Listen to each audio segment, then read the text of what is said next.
Welcome to the InfoWars Nightly News. I'm David Knight. It's Monday, February the 24th, 2014, and here are our top stories.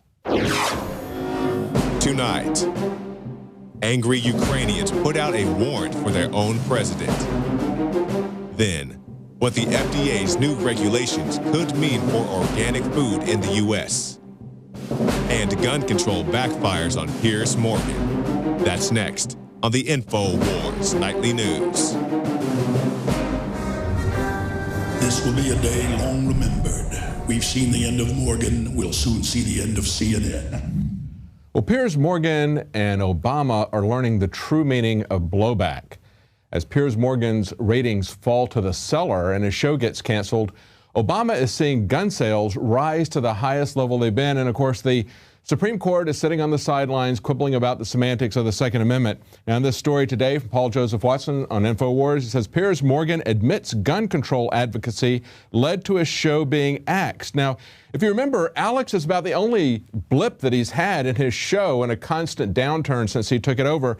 But the very fact that he wouldn't have Alex back on the show showed that they really weren't concerned about news or ratings, simply about pushing their agenda. And they didn't think they did a very good job of that either.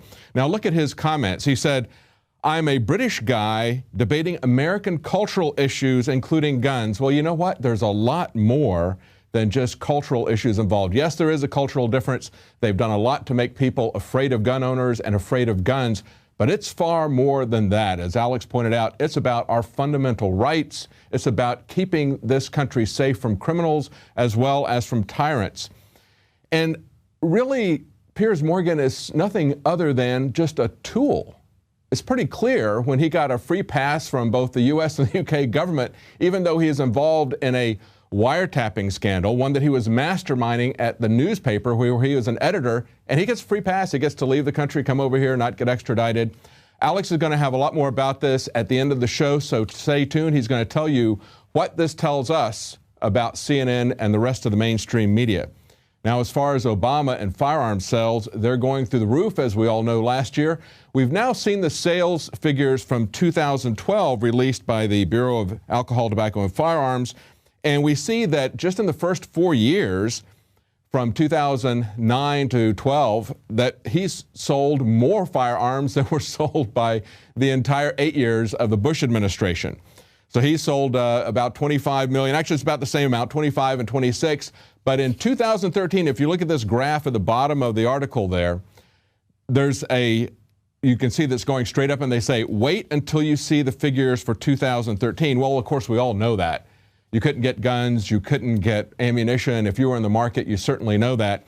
And things are changing now at the state level. As we pointed out in an article today, there's a pushback at Missouri. They're starting to exercise their 10th Amendment rights against overreach by the federal government. But of course, the Supreme Court is not necessarily going to be our ally on this. We've had two Supreme Court decisions back in 2008 and then 2010 that came down on the right side that says, yes, the right of the people is an individual right. It's not a collective right. It's not something that you get for being in the National Guard. They came down on the right issue of that in both Washington, D.C. and Heller versus D.C. and in Chicago, McDonald versus Chicago.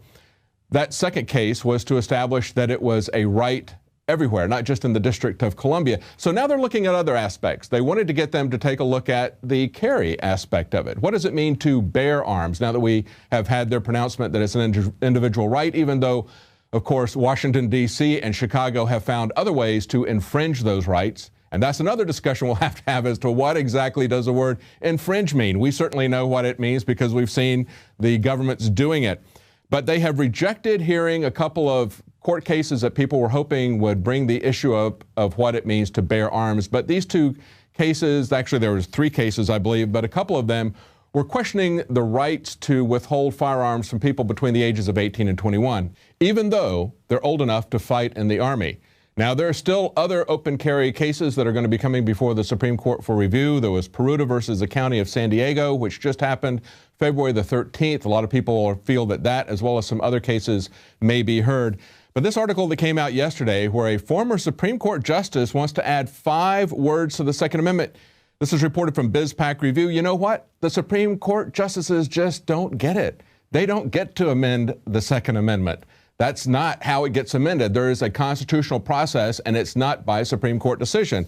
And he lost this argument in both 2008 and 2010. Heller and McDonald, he lost the argument that says the right of the people to keep and bear arms when serving in the militia. Those are the words that he wants to add. He wants to make it a condition of serving in the militia. Well, the militia isn't something you serve in.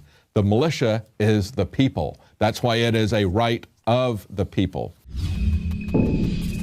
The globalist social engineers are not just targeting us with propaganda. They are manipulating our genetics. We are being targeted at every level by estrogen mimickers that lower our testosterone and other hormones and natural compounds that the body needs. After consulting top doctors, nutritionists, pharmacists, and others, we have developed what I believe is the ultimate non-GMO organic super male vitality formula sourced from powerful organic herbs and then concentrated for maximum potency. Super Male Vitality was developed to activate your body's own natural processes instead of using synthetic chemicals. Super Male Vitality by InfoWars Life is so powerful that I only take half the recommended dose. For a limited time, we are offering 15% off Super Male Vitality at InfoWarsLife.com to introduce you to this powerful supplement. Visit InfoWarsLife.com today to secure your Super Male Vitality. InfoWarsLife.com.